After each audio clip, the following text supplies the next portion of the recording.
This is how I was nearly kidnapped by a bold driver, and I want to send a warning to other girls that are still doing social media dating. You are going to be sorry, girls.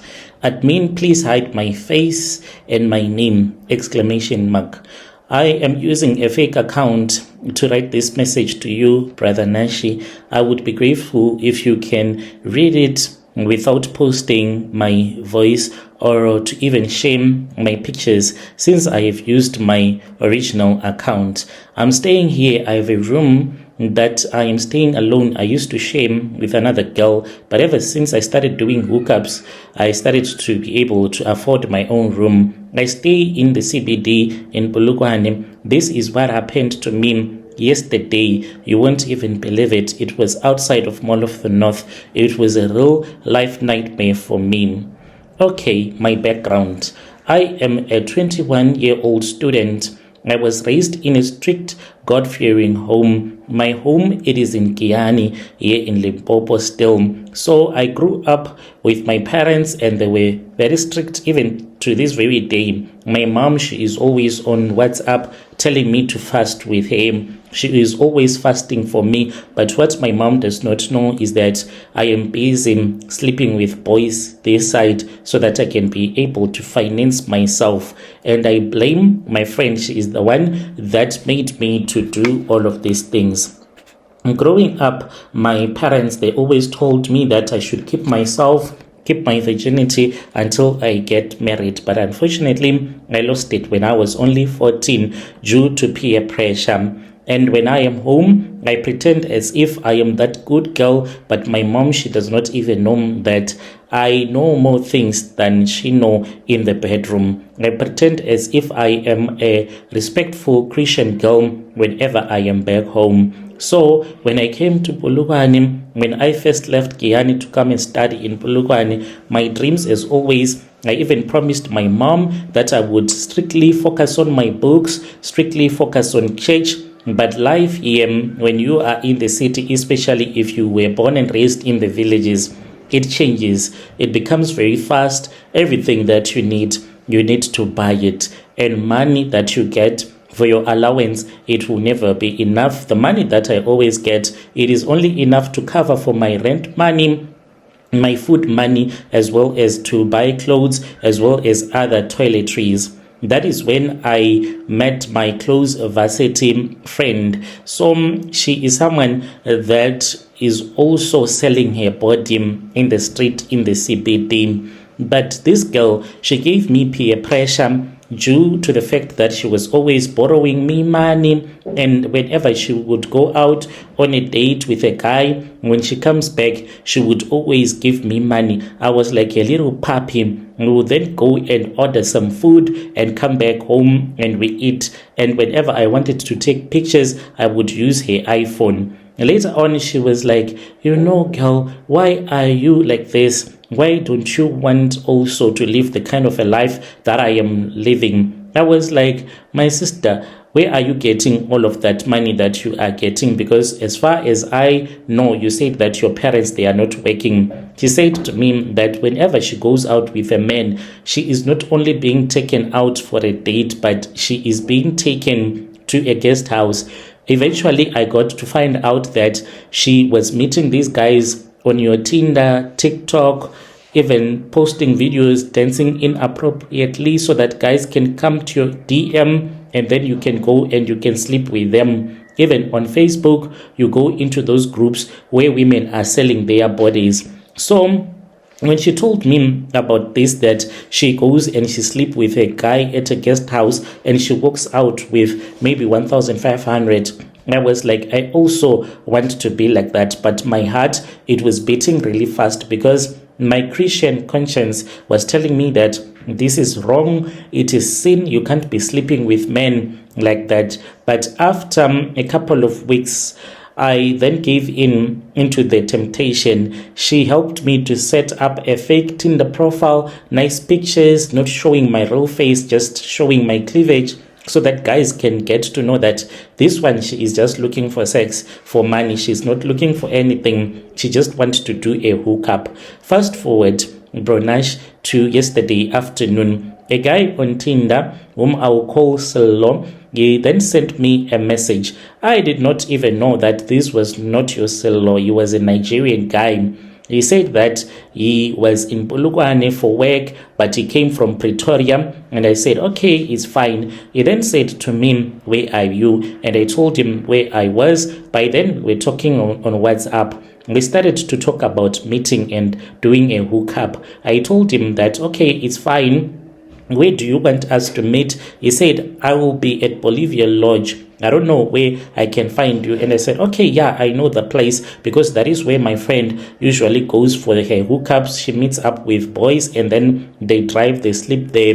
He promised me that he was going to pay me 2,000 rands right after we would have been intimate in his room. 2K, that was enough for me, bro Nash. So I spoke with my friend and then I got a taxi from Polokwane CBD to Mall of the North. From the mall, I just waited for the guy. I was even tempted to walk to Bolivia. It is not very far, by the way. So I then said, no, let me just chill. Let me wait for this guy by Mall of the North. Whilst I was waiting for him, this guy, he kept on telling me that he was busy with ABC, and eventually he said to me, how about you come? So I then went to Bolivia after I had done a bolt, and he dropped me off at the reception. When I got there, Pronash, the guy, then gave me money. After he had given me money, I was with him and we enjoyed. So I then got another hookup. The guy that had given me money, it turned out that he was Nigerian. I was still at Mall of the North. That was when I got another hookup through Tinder. So the guy told me that he is driving a boat. I was like, oh, okay. Are you going to be able to pay me? And he said, yeah, of course, I want to pay you. So the guy then came and collected me, and he said that he wanted us to look for a place that was a little bit cheap. So I got into his vehicle. When I got into his vehicle, by then it was already getting dark because I had spent some time with that guy at Bolivia and I had freshened up. By the time that I left Mall of the North with the bold guy, because he took some time to come and see me, I was just waiting for him. I was just chilling there by stairs, and then he came, he collected me. It was already dark. So I then asked him, where did he want us to go to? He then said that we were going to this other lodge. He was driving a Toyota Etios. So we started to talk. He said that, today I'm going to enjoy. But the guy, he did not even have a single cent. He was lying to me. I think that guy is in the habit of just raping women. We kept on driving around. We were on the N1. And I was like, where are we going now? Because we got out of Mall of the North and we were like, we are going back to Tsanin. And then he came back. We were close to Pitamkab. That was where we went. He parked the car. This is like really late now. And I'm starting to get worried and I'm scared. The guy then said, how about we just sleep here? Let us find a place where we can sleep together. And I was like, okay, it's fine. But I was now feeling really nervous. He then said to me, if it is possible, can we sleep together like now? Then after sleeping together, you and I, we can go to any Capitec ATM and I can do an e-wallet for you. Then you withdraw your money. Then I drop you off in town.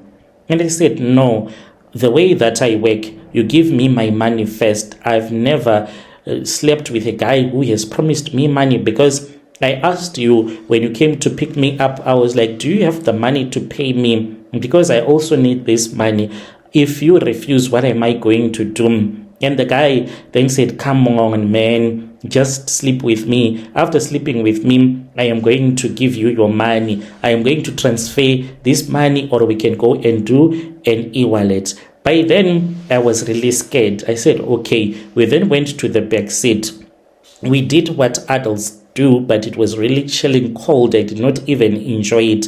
Once we were done, so the guy then said, okay, accompany me. I want to urinate. So we were standing close to the bushes. And the guy, whilst he was urinating, I also said, let me urinate. the way that he ran. So I was confused and I was traumatized because I was squatting as I was also urinating. We were about to go back to the car. That was when he just ran off.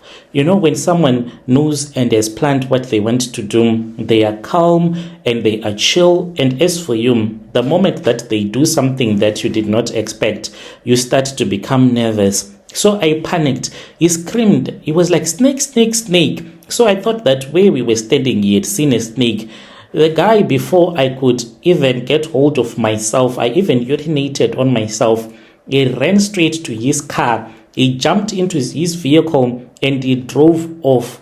Brother Nashim, he only gave me 50 rand. That is the money that he left for me. He threw it and he told me that I am a prostitute. He was only going to give me 50 rand. So he left me with that money. He ran away with my purse. He ran away with my 2 phones. That money that I was given by the Nigerian guy that I slept with, and that guy, he used drugs on me. The moment that I arrived to sleep with him, he did not even make me to rest. He slept with me and he gave me that money, and then that guy, he just stole the money away from me. I had to walk. Luckily enough, where the place where we were parked, even though it was in a dark area, but I just followed the lights and then I took the route from the stadium and I walked back to the CBD. I was scared.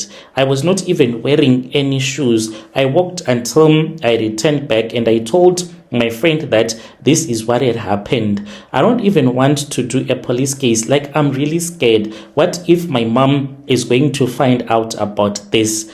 My friend, when I told her that this is what happened, I was hijacked by a bald guy, and the way that I was so stupid, when I started to speak with this guy from Tinder, when he told me that he's a bald driver, he said that we should not request everything, we should do it off platform. We were talking on WhatsApp, like everything that I was doing, I was not doing it on Tinder with him anymore. We were talking on WhatsApp. I don't know how I am going to trace this guy. My friend, she led me into this prostitution. She told me her own story. So this is the story that she told me. She said that one day she was selling her body in Boom Street. Whilst she was there, she was picked up by a guy. So this guy, he was like a mechanic guy. I can't mention the name of the country where he came from because some people will say that you just love to blame foreign guys. So my friend said that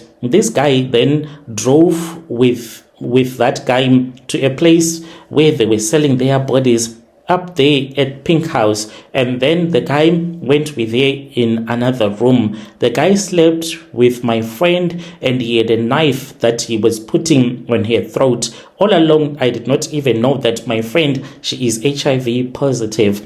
And when she tried to scream, the guy kept on putting that knife on her neck, and she was like, Futsakwena, shut your mouth, otherwise I'm going to kill you. And the reason why my friend was trying to scream out, it was because this guy that had a knife on her throat was sleeping with him and he was not using any protection. And my friend said that he saw some things on his manhood. And just after they had finished making love, then my friend said she started to feel itching on her private part, and the guy just dumped her there.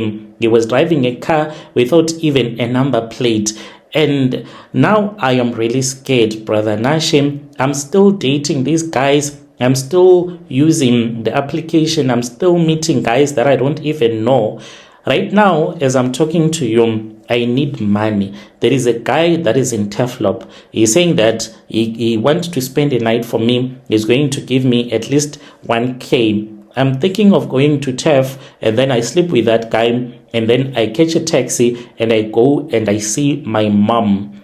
I've been doing this, Brother Nashi, but I feel as if what God has showed to me is that the next thing that is going to happen, I am going to become another girl that is going to be read about on the news that she was stabbed by her boyfriend. I'm scared to stop doing this. I can't. It's like there is an addiction. even if I graduate to work, it is going to be hard for me, because when we are making money, when we are doing these hookups, do you know that on a good day, I can have money that can amount even up to 8,000 rands that I can get from the guys that I'll be meeting, and they'll be giving me money. So even if I graduate, I am not going to get so much money that I am making on a single day. I feel like this is a calling for me to be a prostitute, but I am not that strong to continue doing this. Coming here, I just need advice. Do you think that I should go to Taflop